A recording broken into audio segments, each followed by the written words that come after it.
Parce que les banques qui font de convois de fonds, parfois par avion, l'avion va atterrir où? Et pour rajouter, peut-être que certains de vous l'oublient, les supplétifs M23 étaient un mouvement sous sanction américaine. Il n'y a aucune banque, même pas la banque du pays agresseur, le Rwanda, qui ne peut accepter de faire une quelconque affaire avec ce mouvement sans être exposé devant l'OFAC ou le département du Trésor américain pour prendre des sanctions.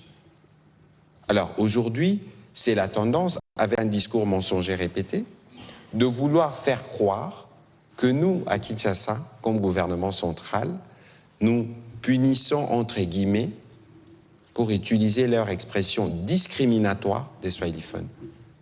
Mais lorsqu'il y a eu des meurtres, des assassinats à Rutshuru, en masse, est-ce que ces voix qui disent que nous brimons, entre guillemets, passez-moi l'expression, le Swahiliphone, se sont levées pour dénoncer? Parce que c'est aussi d'autres Swahiliphones qui meurent, qui décèdent. C'est aussi à d'autres parents et aux élèves swahiliphones qu'on veut imposer les paiements de la gratuité de manière anticonstitutionnelle. C'est de la même manière qu'on pense qu'on peut instaurer la justice. C'est de la même manière qu'on pense qu'on peut prélever de l'impôt. Mais ils ne peuvent pas. Ils sont illégaux. Quoi qu'on dise, il ne faut pas penser que la situation doit être normale dans un contexte où vous avez des agresseurs, ceux qui ont tué des bourreaux sont dans la ville, ceux qui ont même fait d'une école un cimetière. Alors, il faudrait peut-être qu'on fasse une économie pour décrire leur barbarie, mais ce qu'il faut savoir, et c'est ça le plus important qu'il faut retenir, c'est que tous les jours, demain on aura un conseil de ministres, nous reviendrons sur la situation. Et que tous les jours, nous travaillons, et vous avez suivi hier, qu'il y avait la réunion, la deuxième réunion du comité des supervisions de l'accord qui s'est tenue à Washington, et ils ont noté qu'il y avait justement une certaine lenteur dans l'application de ce qui est convenu dans le cadre de l'accord, parce que pour nous, tous les jours comptent. Tous les jours, c'est étouffant pour nos compatriotes qui sont sous direction des occupants. Nous travaillons quotidiennement à alléger leurs tâches. Et donc pour ça, vous pouvez en être sûr. Madame la ministre d'État, désolée, mais c'était une précision importante. Absolument, je suis bien d'accord. Alors merci beaucoup pour vos questions. Alors, je vais vous raconter une anecdote encore. J'étais au Congo central pour lancer la rentrée scolaire. Et lors de Boma, donc je faisais une visite de quelques écoles, et donc j'ai visité un institut technique. Et justement les ateliers de cet institut technique. Qu'il y a des machines qui datent de Mathusalem, que l'on ne retrouve plus du tout aujourd'hui. Et donc, ils doivent former nos élèves sur des machines où il n'y a absolument aucune chance qu'ils retrouvent en dehors. Et quand la machine tombe en panne, de toute façon, on ne sait quand même rien en faire. Alors, j'étais là. Alors, je vous avoue que cela m'a sérieusement agacée. Parce qu'en fait, cela ne relève pas du niveau national. C'est en réalité une dynamique provinciale qui doit être mise en place. On peut mettre en place un financement, un équipement innovant. Comment? Avec les entreprises. Prenons l'enseignement technique et professionnel. Les enfants qui sont formés dans nos écoles vont devenir les employés. On parlait de Perenco, je m'excuse de nommer une entreprise, mais je dis, ils vont devenir par exemple employés des entreprises qui sont autour. Donc il est normal de demander à ces entreprises dont ces enfants vont devenir les futurs employeurs de participer justement à l'équipement de ces écoles techniques et professionnelles qui les forment. Et c'est là le rôle de la province d'assurer précisément cette communication, cette relation dans le cadre de la responsabilité sociétale des entreprises, mais dans le cas simplement économique. Parce qu'une entreprise, elle perd de l'argent à devoir vous former quand vous venez. Donc elle a tout intérêt que vous soyez correctement formé au départ au niveau de l'école. Et elle a tout un... Et c'est naturel, donc ça devrait être naturel, qu'elle fixe justement des collaborations avec précisément l'enseignement technique et professionnel. Et je ne suis pas en train d'inventer, c'est exactement ce qui est en train de se passer ailleurs. Donc, on a mis au niveau des écoles techniques et professionnelles le comité de gestion de l'école, et dans ce comité, il y a toujours un représentant du secteur privé. Malheureusement, ça donne toujours l'impression juste une représentation, on va dire, de façade. C'est-à-dire, je suis juste là. Mais non, nous devons renforcer énormément la collaboration avec le secteur privé pour pousser le secteur privé pour qu'il y ait un financement, un équipement des écoles techniques professionnelles et des options techniques, commerciales, pour moi, fait partie de la même logique, pour qu'on puisse justement assurer la formation des enfants pour qu'ils soient formés aux dernières technologies, aux derniers outils, aux derniers programmes qui sont utilisés dans les entreprises. Ça, c'est l'avenir. Pensez que pour régler ce problème, il faut que le ministère national prenne éventuellement, parce que pour l'instant, la seule façon, c'est qu'on ait un projet financé par un partenaire extérieur et qui nous permette d'équiper X nombre d'écoles. Non, ceci n'est pas viable et on ne doit plus aller vers cela. Pour nos écoles techniques et professionnelles, comme pour nos écoles générales, mais prenons celle-là en particulier, c'est justement de renforcer la relation avec le secteur privé. Et de mon expérience dans le secteur, je me suis rendu compte qu'en fait, que le problème, c'était de confiance. Le secteur privé n'a plus suffisamment confiance au secteur public pour arriver à mettre en place ces programmes conjoints. Donc on doit retravailler la confiance entre le secteur privé et le secteur public, leur dire que nous avons tous les deux, nous avons un intérêt commun. Moi, j'ai intérêt à ce que mes enfants soient mieux formés. Mais qu'est-ce que ça signifie mieux formés? Ça veut dire que lorsqu'ils sortent de mon école, ils sont directement utilisables dans votre entreprise.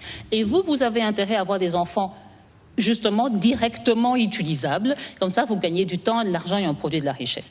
Donc ça a été, j'avais l'occasion d'avoir les représentants, les ministres pour l'éducation et de la nouvelle citoyenneté avec moi. Et quand j'aurai l'occasion de parler au gouverneur du Congo central, puisque j'étais là et ce sera la même chose à tout le monde, c'est qu'il faut refaire ce lien, cette connexion entre le secteur privé et le secteur public pour équiper les options qui sont nécessaires et pour équiper l'école. Ça ne veut pas dire que le ministère va cesser de le faire. Je veux dire, on a des projets, on va le faire, mais cela ne relève pas du niveau national qui, lui, établit des normes.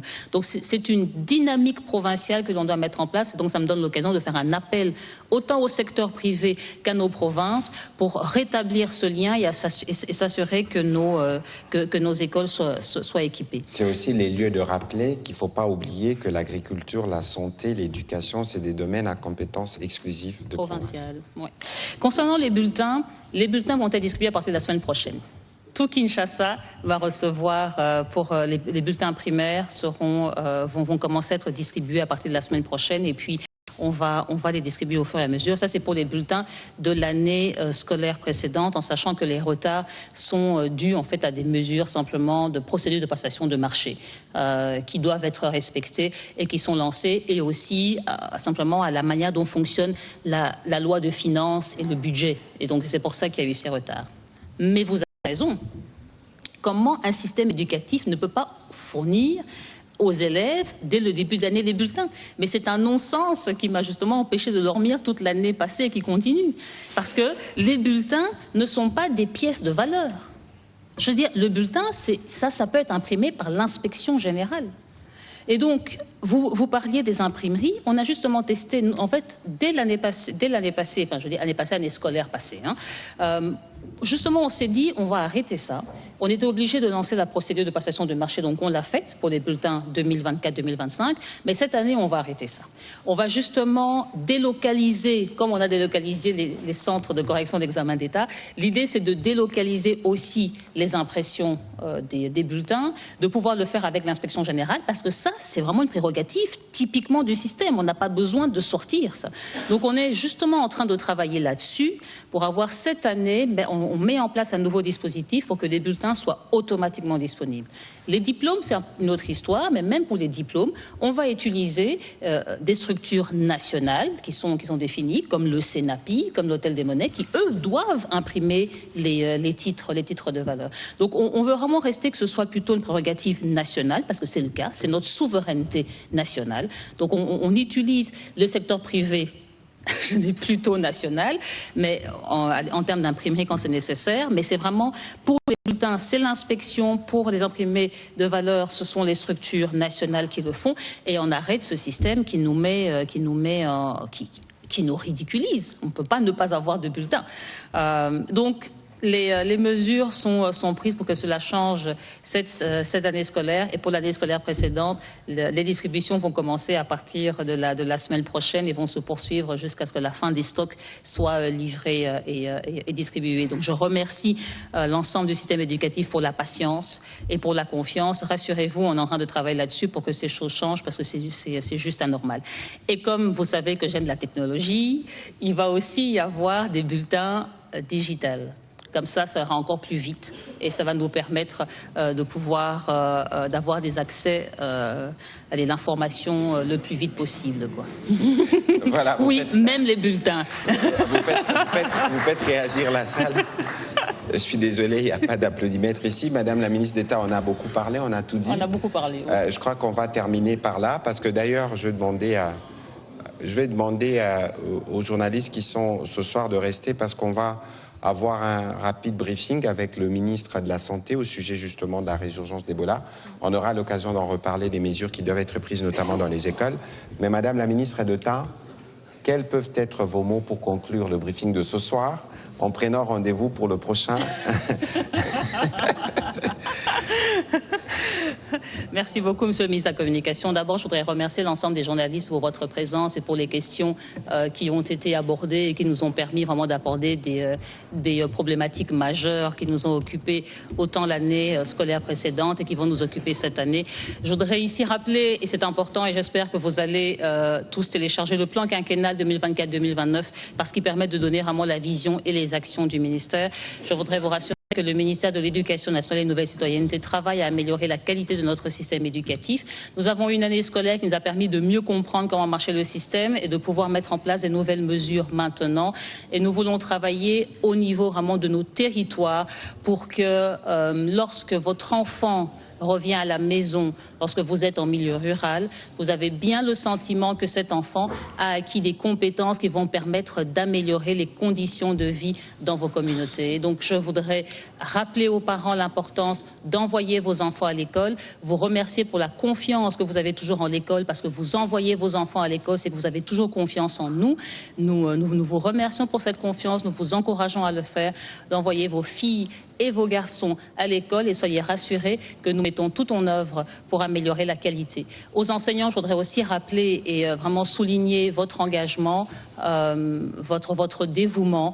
Nous connaissons vos conditions. Soyez rassurés également que le gouvernement travaille sans relâche. Là, quand je dis le gouvernement, c'est vraiment tous les ministres concernés. Nous travaillons sans relâche pour pouvoir améliorer les conditions des enseignants, les améliorer au fur et à mesure, mais nous sommes déterminés à le faire. Et je réaffirme encore que la gratuité de l'enseignement primaire public reste bien d'actualité sur l'ensemble du territoire national de la République démocratique du Congo.